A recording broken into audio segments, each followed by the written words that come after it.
Hello viewers, on today's news, Pakistan has launched overnight air attacks inside Afghanistan, while the Taliban claimed hours later to have fired across the border. Tensions flared on Monday between Islamabad and Kabul following the overnight raids, Pakistan said. The attack had targeted armed groups hiding out in border regions. The Taliban said 8 women and children were killed. The Afghan Defense Ministry claimed later on Monday to have fired across the border at Pakistan positions. Islamabad has not yet commented on the claim. Pakistani military and foreign ministry sources confirmed to Al Jazeera that the retaliatory attacks had targeted the hideouts of commanders of the Tehrik-e-Taliban Pakistan (TTP), or Pakistani Taliban, due to terrorist activities being sponsored and conducted from across border. They offered few details. However, on Saturday, a group of suicide bombers targeted a military checkpost in Pakistan's North Waziristan district, in the Khyber Pakhtunkhwa province, which neighbors Afghanistan, killing 7 soldiers. Afghanistan's interim government said the Pakistani jets had hit the houses of ordinary people in Paktika and coast provinces. They reported that at least 8 people were killed, minus 1 woman and 3 children. In a statement issued on X, government spokesman Abihullah Mujahid said the individual Pakistan claimed to have targeted continues to live in Pakistan. Kabul strongly condemns the reckless action, which is a violation of Afghanistan territory.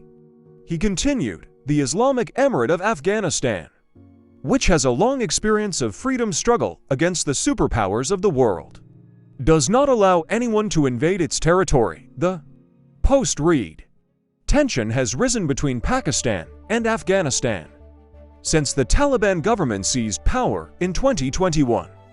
Islamabad claims that hostile armed groups carry out regular attacks from across the border.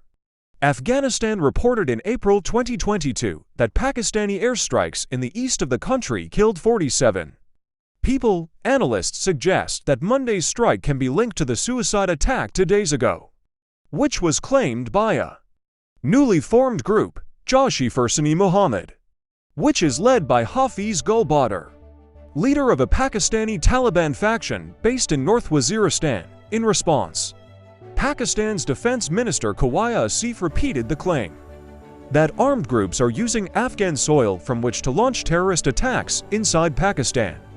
Terrorism against us is mostly being conducted from Afghanistan, he said on Sunday. It's a charge the Afghan Taliban has repeatedly denied. We reject the presence of any foreign groups in Afghanistan, and they are not allowed to operate on Afghan soil. In this regard, we have made our utmost effort and continue to do so. But one thing we must accept is that Afghanistan shares a very long border area with Pakistan, and there are places with rugged terrain, including mountains and forests, and places that might be out of our control, Mujahid said in response. Last year was bloody in Pakistan, with more than 650 attacks reported across the country, resulting in the deaths of nearly 1,000 people, most of whom were security personnel. Most attacks targeted the western provinces of Khyber Pakhtunkhwa and Balochistan, which border Afghanistan, while there have been various armed groups which have conducted acts of violence in Pakistan. The state's main adversary has been the TTP, which is ideologically aligned with the Afghan Taliban. Since its founding in 2007, the TTP has targeted civilians and law enforcement personnel in Pakistan, resulting in thousands of deaths. The group demands the imposition of their hardline interpretation of Islamic laws, as well as a reversal of Pakistan's decision to merge their tribal areas with the Khyber Pakhtunkhwa province, unless diplomatic channels are activated. Tensions between the two countries are likely to escalate in the coming weeks, he cautioned. Thanks for watching, and please subscribe to our YouTube channel.